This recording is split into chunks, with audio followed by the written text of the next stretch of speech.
Now, in terms of where to start, okay, there is a lot of support and websites and forums out there for you to look into all the different types of universities and the different courses. If you were a bit like me, where you have literally no idea what you want to do, no idea what kind of courses are even out there, UCAS is probably your best bet. So UCAS is going to be where you do most of your research.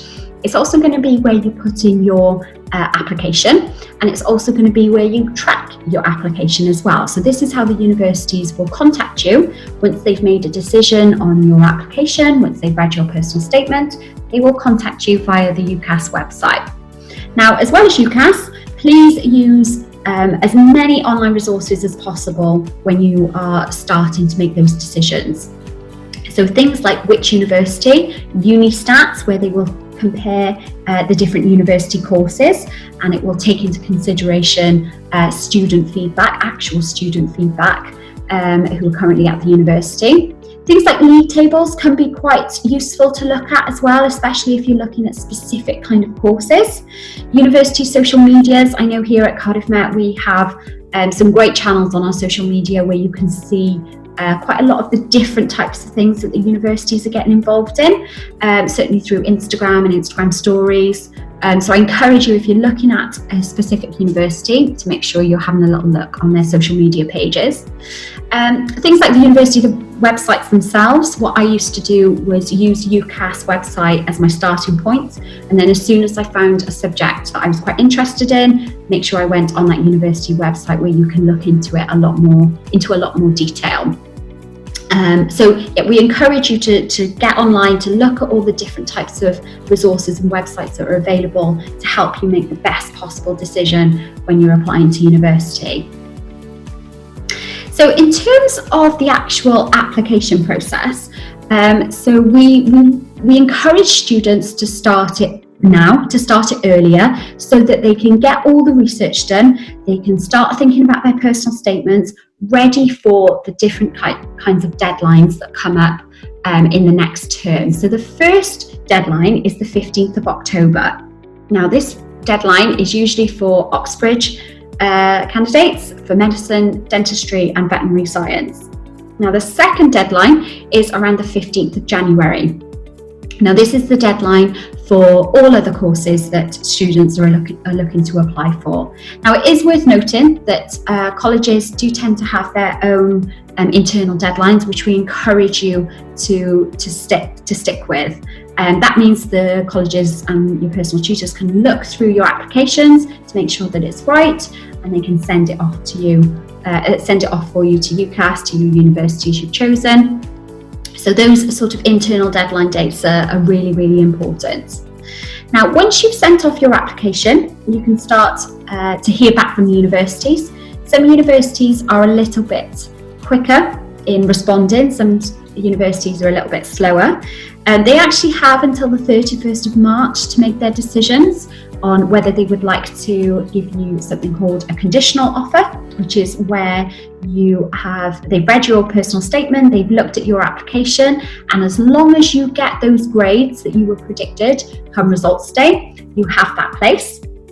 You might also receive an unconditional offer. Now, an unconditional offer is where the universities have read your application and they are willing to give you a place there and then. Again, on the face of it, that sounds amazing. But we want to make sure that students are still studying. We encourage you to still study, to make sure that you are still getting those top A-level and BTEC grades. It doesn't mean because that university is giving you that place that you don't have to do any more work, and that's certainly not the case at all. We encourage you to make sure you continue on with your exams and doing as best as you can.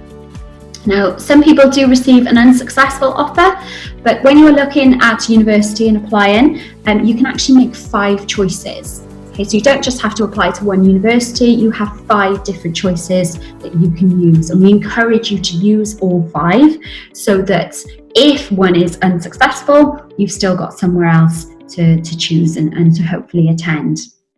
Now, after you've received those offers, you then have to make some more final decisions. So one is your firm choice. The firm choice is where you really, really want to go. That's your number one choice. You've been to the open days, you've chatted to the tutors, you love the city, that's where you really, really want to go.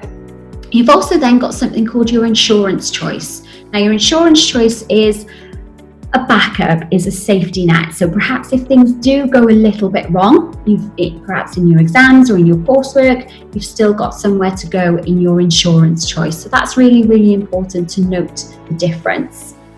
Now, once you have made those decisions, you still have one extra option to applying to university. That's something called UCAS Extra, and that's the last applications that we would take before clearing. Now, clearing starts around results day, and we'll talk a little bit about clearing as we go through this webinar.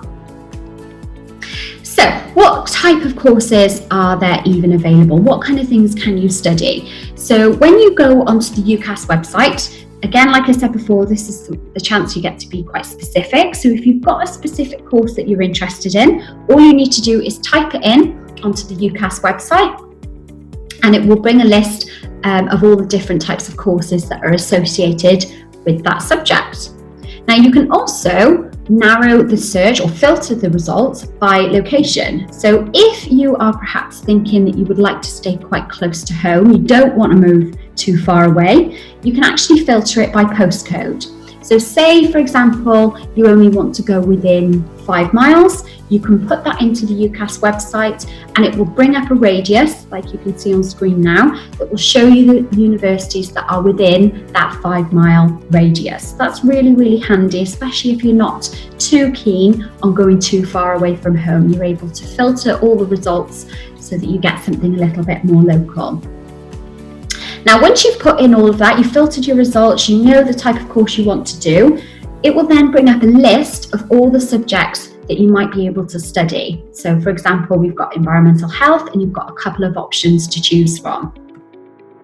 Now, it will give you quite a very brief sort of profile on the course that you are perhaps looking to study. So, for example, here we've got environmental health. It will tell you the duration of the course, and it will also tell you the location. So it will tell you where you would be studying if you chose to take that course on. Now, this is where you need to go into a little bit more specific detail. So it shouldn't just be a case of, oh, well, that university does that course, let's just put that on the form, and that's where I'm going to end up going. You need to look into it into a bit more detail. So what extra information can I find out? And all of this is on the UCAS website. So things like Unistats, so it will look at student satisfaction rates. It will also look at any professional bodies that course is linked to. So quite important if you're looking at some NHS courses or healthcare courses. And there's lots and lots of different information on the UCAS website to give you a brief overview of what the course profile might look like. At this point, this is probably where I would get at the university website as well, so you can have a look at both. So UCAS will certainly be a little bit more vague. You can then go onto the university website and find out a little bit more information. Now, other things to take note of, so qualifications. So you have to have a little look at what the universities are actually asking for. So do I need specific GCSE grades? Do I need some work experience? Do I need to do any other extra exams?